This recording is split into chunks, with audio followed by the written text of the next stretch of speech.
توفي منذ قليل الإعلامي السوري صبحي العطري عن عمر يناهز 48 عاما بشكل صادم ومفاجئ. إليكم تفاصيل الخبر، ولكن في البداية لا تنسوا الاشتراك في القناة ليصلكم كل جديد. صبحي عطري هو إعلامي ومقدم برامج سوري. ولد في حلب وتخرج من جامعة حلب قسم الأعمال الإدارية. ويعمل صبحي عطر ضمن فريق برنامج اي تي بالعربي الذي نشر نعيا للإعلام جاء كالآتي في خبر حزين وقاسي على فريق اي تي بالعربي ومجموعة كاريزما للإعلام. ننعي ببالغ الحزن والأسى زميلنا العزيز صبحي عطري.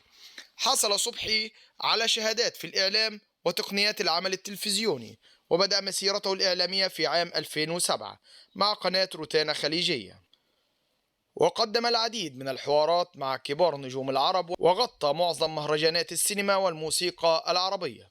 نسأل الله أن يغفر له ويرحمه ويسكنه فسيح جناته ويلهم أهله وذويه الصبر والسلوان.